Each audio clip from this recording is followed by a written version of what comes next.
On this week's dose, we have Nik Talreja, CEO and co-founder of Sydecar, the company that helps people start and run their own special purpose vehicle without worrying about all the administrative and legal burdens. Nik began his career in law where he got to work with many types of companies, gaining an appreciation and expertise for business at all levels, but especially and eventually the early stage. It was during a mid-career pivot that he realized investing was his calling and passion, but starting his own fund was not as easy as it should be. And so Sydecar was born just a couple of years ago to address that very problem. In the interview, you will hear Nik talk about the types of funds people start using Sydecar, as well as his outlook on the venture market these days and looking ahead, and also his plans to continue to grow as a venture-backed startup of his own in the coming months. As always, we wrap up this week's conversation with Nik's advice for the pilgrims looking to start their own fund one day, and an unprompted shout out for a startup we covered a few episodes back in episode 81. It was great to have Nik on the show, and we are excited to share our conversation with him. Here it is.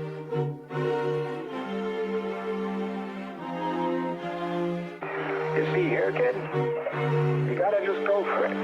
Don't think about what comes after or what came before. You just gotta bend your knees, take a deep breath, and jump. This is Venture Pill, your weekly dose of startups and venture capital. We break down recent startups in the news and interview founders and investors to help you stay informed in the evolving world of venture.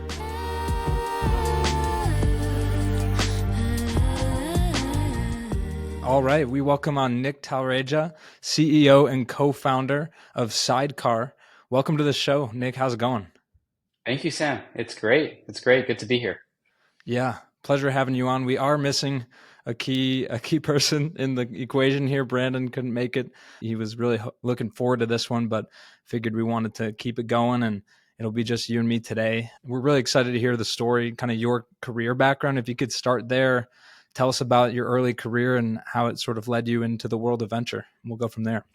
Happy to, Sam. Yeah, so I grew up in Southern California, in the outskirts of LA, San Fernando Valley for anyone that loves the Valley. Ended up going to USC for undergrad, UCLA for law school. Kind of ended up in law school because I didn't really know what I wanted to do. And I figured, hey, may as well build a specialized skill while I figure out what I want to do. And that's what ended up taking me to law school. And I started my career as an attorney in New York City after law school back in 2013, almost a decade ago now. And in New York, worked as a capital markets attorney, advising companies that were going public on how to go public, and advising companies that were public on how to stay public and honor good governance. Also did a bunch of other things in New York, mergers and acquisitions, just some governance work more generally, supporting activist hedge funds. But really my focus was more on securities law. And while that was super fun, ended up working with lots of larger companies as they went public and got to meet some wonderful people that worked really hard to get to where they were on the company side and on the bank side. I ended up finding myself just itching for something a little bit more grassroots, a little bit more at the 0 to 1 stage. And this was around, of course, the time of tech being super interesting as it still is today. I'd find myself, instead of reading the Wall Street Journal, reading TechCrunch. And I was like, I wonder if I'd be happier in Silicon Valley working with startup companies, getting to know founders, maybe feeling that energy. And got a few job offers in California. Ended up moving to a firm called Cooley in Palo Alto, which is known for its work with startup companies. And I worked with amazing people at Cooley in representing startup companies. So everything from founders who didn't have an idea all the way through exits. And it was such a thrilling experience for me as an attorney to be on the sidelines of a lot of that growth and just seeing personal development and evolution on the founder side. After about 2.5 years at Cooley, after kind of cutting my teeth in Silicon Valley as an attorney, I decided I wanted to do something different. And this was around the time that my wife, who's a physician, landed a fellowship opportunity back in New York City. We said, hey, if we're going to move back to the East Coast, let's take some time to travel and enjoy life. So I quit. I didn't have an idea. I had no conception of what would come next. And I was like, I'll just figure it out. And very quickly after quitting, some of my clients at Cooley reached out and said, hey, we miss working with you. Do you want to join us? Can we employ you? Do you want to be our lawyer still? We just miss working with you. Yeah. And that was kind of a gift I couldn't turn down because, they really wanted to work with me and I actually really liked them as people. So I ended up just putting together my own law firm just by chance. It really wasn't a plan. And that grew into its own world. I ended up building a really great business, had a partner named Eric who grew the practice with me. And I got to know just dozens upon dozens of founders at a more intimate level. When I had my own law firm, I didn't have to bill for things I don't want to bill for. I wasn't a scary attorney that would just bill for every minute of every phone call. I wanted to know about the businesses. I was very curious about the strategy behind every business evolution. So I got really in the weeds. Ended up joining a couple boards. I was an advisor to many companies. And I started investing in companies because I was like, look, as an attorney, I get some upside of just being, on the sidelines and billing my fee, but I want to grow financially with these companies too and have an interest in their success and have a stake really in their game. So I ended up investing. And that's what ultimately led to Sydecar is when I was investing behind these businesses and I had allocations in these interesting companies at their earliest financing rounds, I was like, I wonder if I can invite other capital alongside with me. And maybe I can create a fund, if you will, something to kind of back really the companies I'm very close to. I know these companies extremely well. I'm probably the best person to ask any questions of their sort of, health and diligence from a legal perspective. And they're open to sharing that with my group. So I wonder if I can raise a fund. And I met David Meister on this journey, and we created a small fund and had a terrific time doing that, but a terrible time running its back office.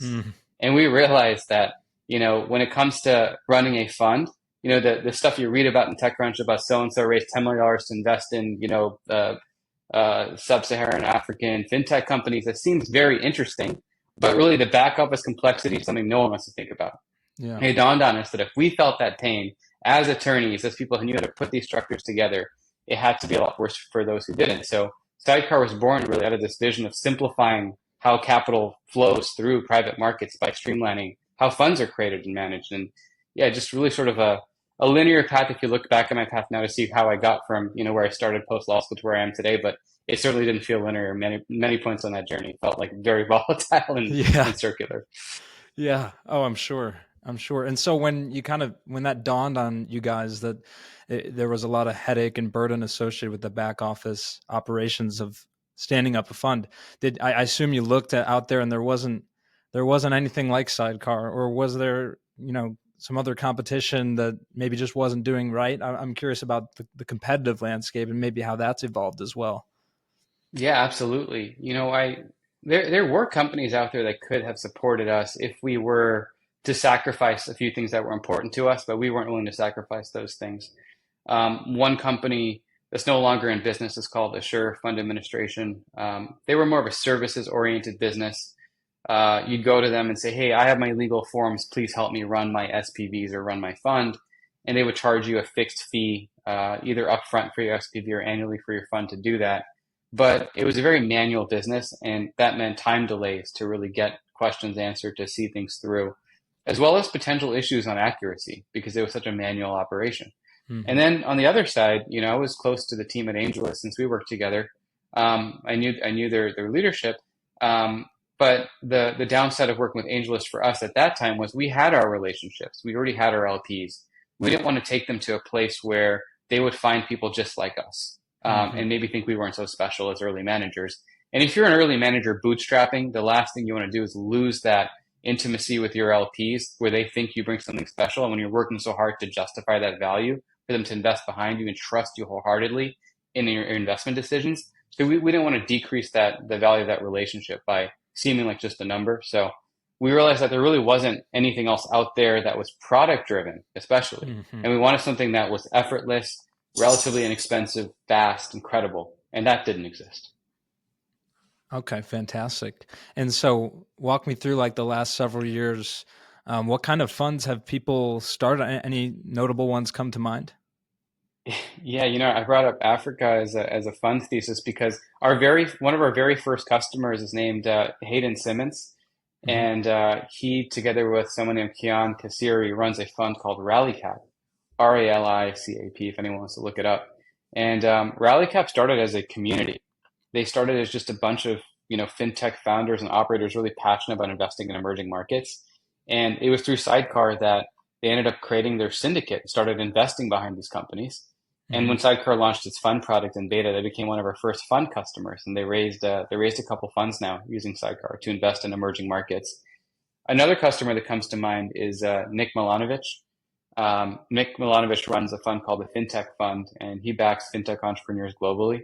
And he does a phenomenal job really just building his brand through amazing content. He's just an extremely intelligent person that's very close to the ground in fintech. And he launched his first fund and now a second fund on Sidecar. So we've had a few funds that started as like literally just before their even first investment as a syndicate grow and mature on Sidecar to now formidable funds.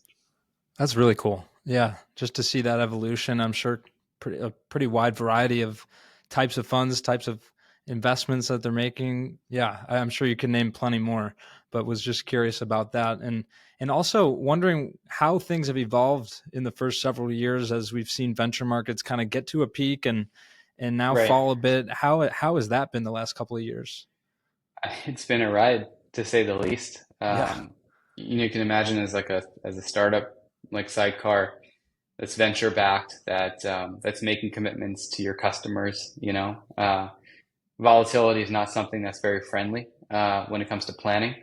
But we do great work, and I think the product of just taking care of our customers and putting them first is that we built a pretty formidable brand and have a really healthy customer base that has led us to an extremely healthy operation. And while the markets were volatile last year, and I think they've been volatile for a few years now, even when they were going up, that's technically volatility. One thing we've seen is that the venture markets, although they've corrected, are still very active. People are still investing. There are still great deals to be done. In fact, I think you could argue that there are better deals to be done today. And that means that Sidecar is a tool that still has a lot of utility. So this is our best year, multiples over last year, and we're still growing. So it's been maybe not intuitive from the outside looking in that you can build a healthy business in the space we're in, but sure, the market's not as big as it was perhaps a couple of years ago, but it's still big enough for us to thrive. Well, congratulations on that success continued through the volatility. Curious also, Nik, you have a pulse on the market, probably from a unique standpoint compared to others. What's your outlook next few years, how things will continue to evolve? Yeah, I wish I had a better pulse, Sam. I mean, I don't have a crystal ball, but what I can say is that I think the non-intuitive piece is that the markets are still very active right now.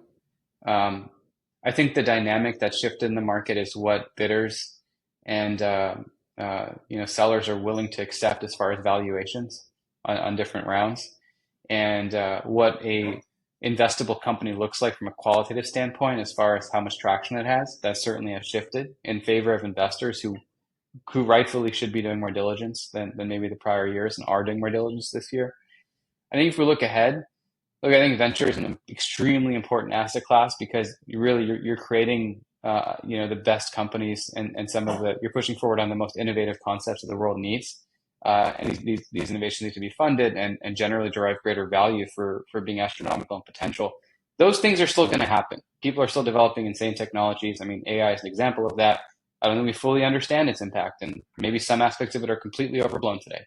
But still, it's going to have a dramatic impact on how we work, on how we live, in ways that we can't perceive yet.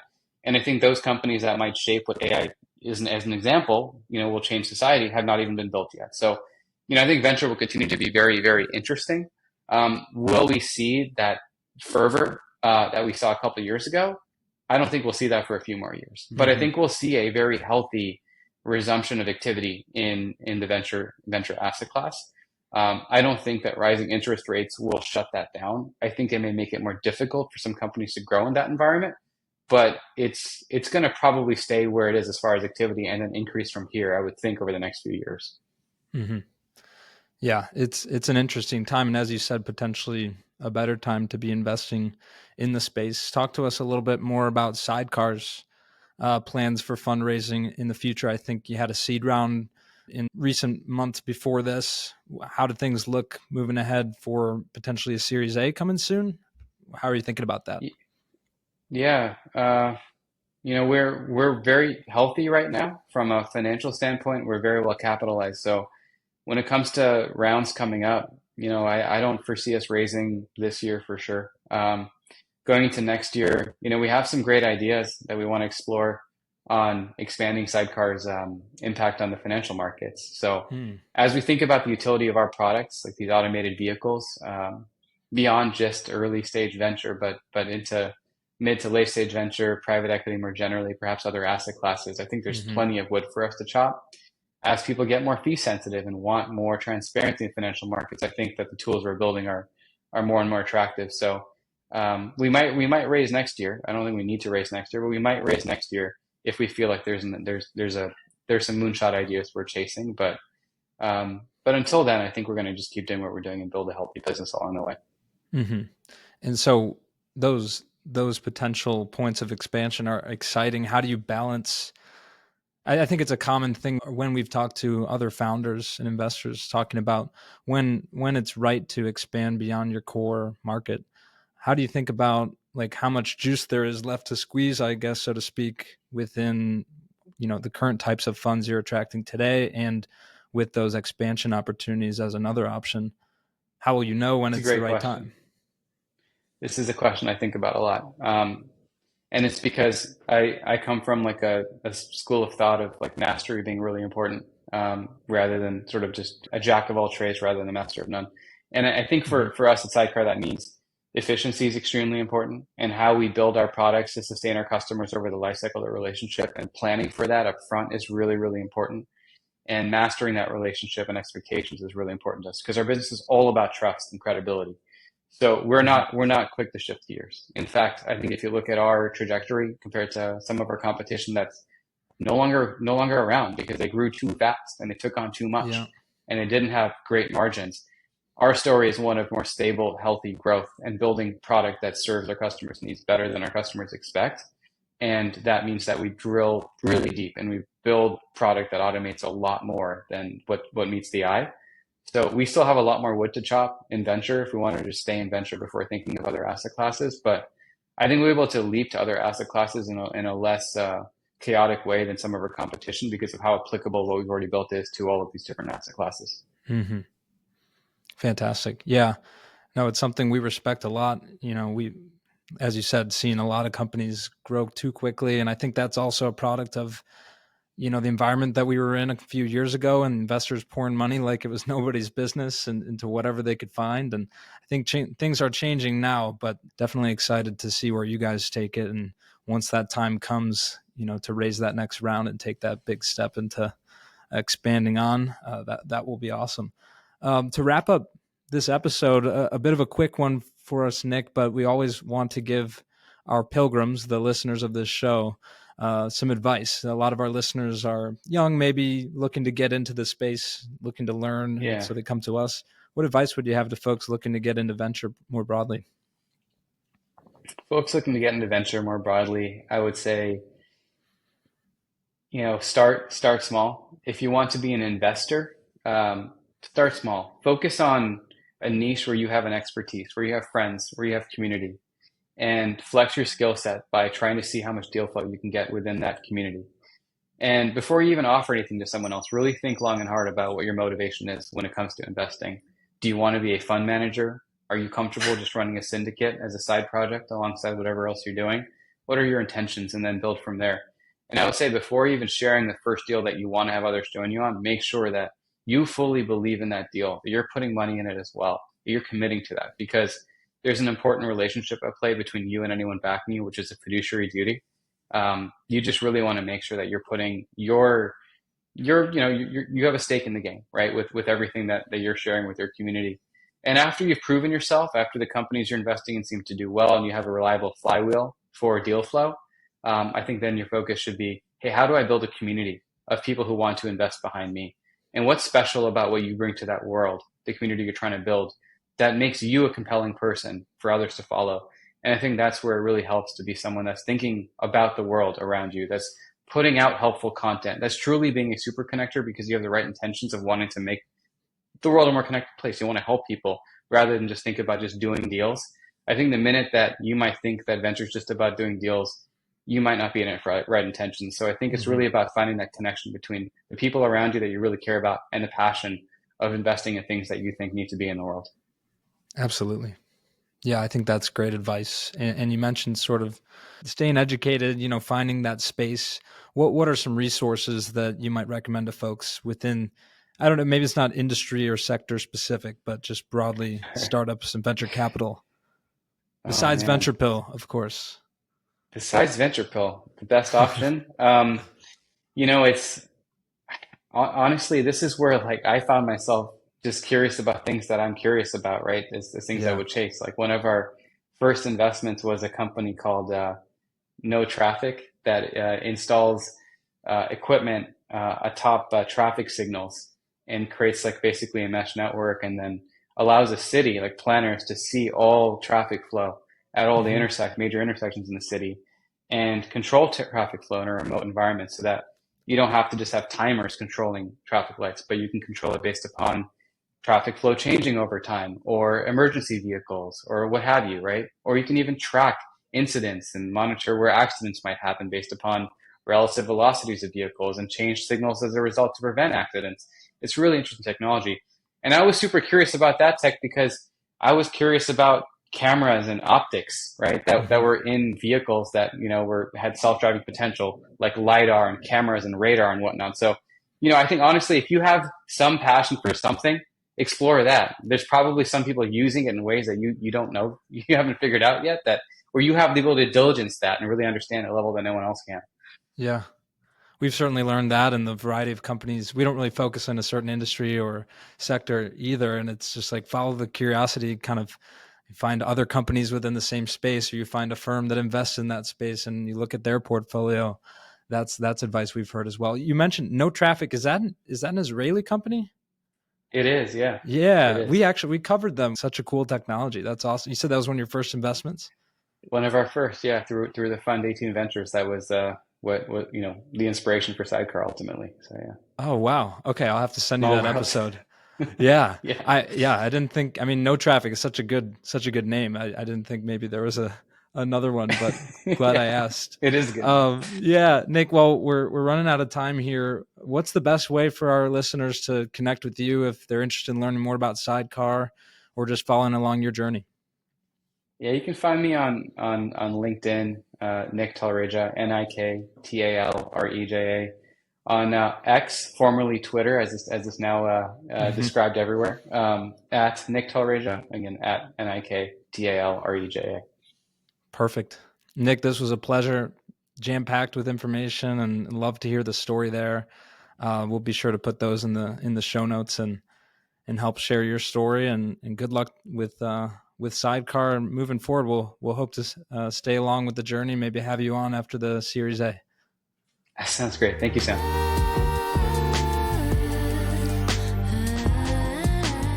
Thanks for listening. Join us next week for another dose of startups and venture capital. And as always, we appreciate our pilgrims spreading the word about the show. Share with your friends and help someone else make the pilgrimage. See you next time.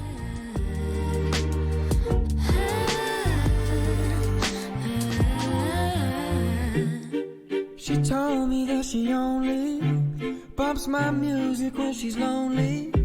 Thinks my vibe's a little low-key, okie dokie, that's alright, but wait, I don't know how to do things differently than this. The views, statements, and opinions expressed herein by the hosts and their guests are their own, and their appearance on the podcast should not be construed as reflecting the views or implied endorsement of Independent Brokerage Solutions, LLC, or any of its officers, employees, or agents.